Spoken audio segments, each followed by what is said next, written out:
Welcome to Free Mind Reviews. This is Chris Johnson with a review of Wendy.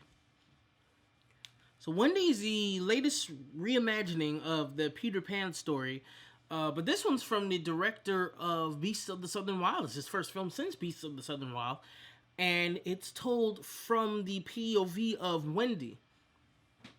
And if you've seen Beasts of the Southern Wild and you know the visual style and storytelling style of that film, that's pretty much what you get here. Of course, Wendy,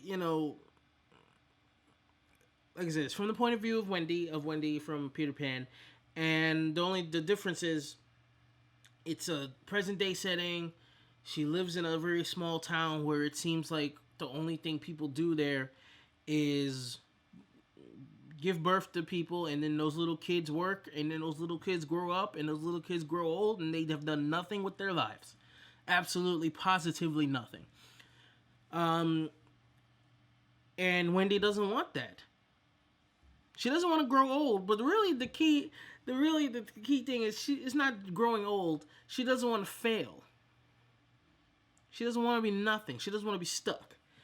And then that, of course, leads into the train, is how they do it here, with the train with Peter on it, and the desire to leave this life, to leave this type of life. So her and her twin brothers go with Peter, and they go to the island, and they're fascinated by the island's gifts and making sure you don't grow up, and having fun, and mother and water and stuff like that. I personally really enjoyed this interpretation of the story, and I thought putting it in Wendy's point of view was very interesting, because not only do you see the appeal of leaving home for a place like this, especially as a child at that age, but then you really get to see why it doesn't work. And maybe why Peter Pan is not the best person to follow and be inspired by. Because you have to grow up. And as the movie kind of deals with, if you don't grow up, you don't have stories to tell. If you don't grow up, there is no you. So it's so sad that so many kids, become victims of circumstances, whether it be nature or adults, and don't get the chance to tell their story or have a story to tell. And the movie plays with a lot of themes that I was very interested in, especially belief. Believing in something, making it possible. Not believing in something, giving you the worst possible outcome that you can imagine.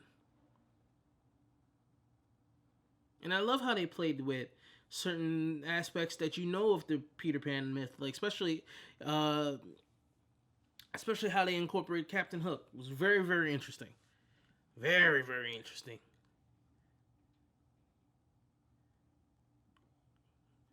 And then sometimes the idea of seeing the adult with the child mind and how dangerous that can truly be. One thing that's really good is about some kids is that they don't have the physicality of an adult because they don't have the mental capacity of an adult. So they'll do something stupid, but imagine if them doing something really stupid like that and being able to wreck stuff, man. That's a potential nightmare. Unfortunately, we do have adults who still have the mind capacity of a child and have great power and great money and wreck stuff. So, you know what? We don't have to imagine it,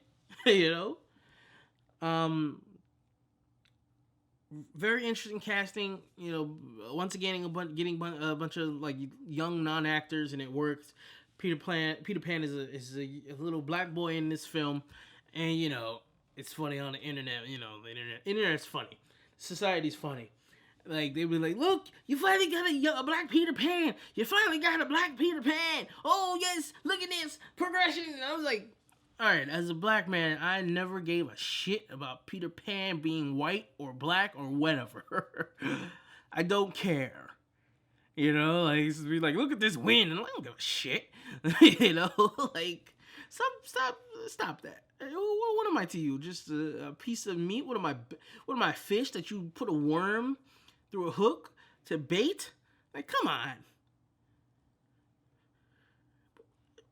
What I saw was a really, really good actor, a really good boy who emphasized exactly what the filmmaker wanted to do with Peter Pan in this version. He's black. That's cool.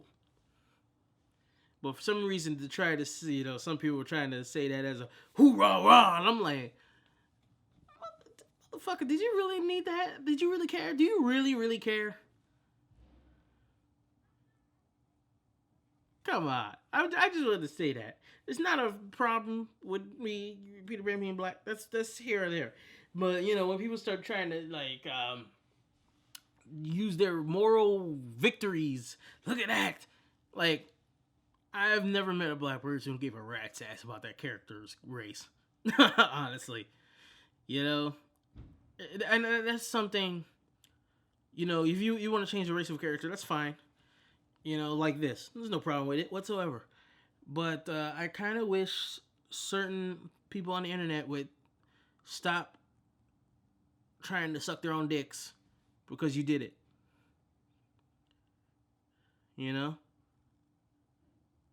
Like Blade, Black Panther, Storm, characters, Shaft characters that were always ours in original characters. Definitely, don't suck your own dick, but I'm just saying, yes, that's what I want more. But I just gotta be completely honest with you. Peter Pan being black in this film isn't something that makes me go hoorah rah. It doesn't feel me coming out. It doesn't have me coming out of the theater feeling such fulfillment of, oh my god, like coming out of Black Panther and finally seeing a black superhero in such a big canvas like that and full of a black cast. That made me go hoorah rah. And once again, that's nothing to do. It's not something the movie does wrong or anything like that. It's not a wrong thing. Having a black Peter Pan is not something that's wrong. And I love the kid. I love all the kids. I love the kid who played Peter Pan. I love the kid who played Wendy. I loved all the kids in the movie. I'm just saying, I kind of want people to stop, jerking themselves off because they did something for a certain, minority group. Because you still have to make the movies good. First off. Then you start getting then you start getting feminist takes on things that are already feminist. If you really look at it. And not doing it right. Doing it to the point where you don't care about the issues. You can tell the issues to go fuck off because you're just preaching. Again, that's not this. I don't know. I just went on a rant. Little rant. Apologies. But yeah. They probably could have did a little bit more. If there's one thing they could have did a little bit more was a little bit more of the emphasis of the characters of Wendy in particular and some of the other kids that are on the island. But I at the same time feel like it's a movie that wants to be told more purely on visuals and what you're seeing, and I was completely enthralled by the visuals, just like I was with Beasts of the Southern Wild. I dig that gritty 16mm look for these two films.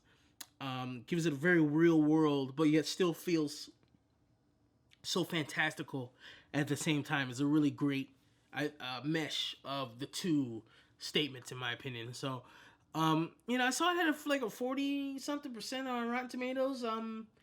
It's like I'm not surprised, but I'm surprised at the same time. It's weird because I've seen worse films get 60 or 70. So I liked it. I enjoyed it. I know a couple of people in my aisle were giggling at stuff that I personally didn't find funny. I was like kind of sitting there going, "What you laughing for?" Obviously, person's gonna think that it's a child, but it's whatever. We all have our own opinions, but I enjoyed it. It was a very interesting interpretation of the story and in the lore.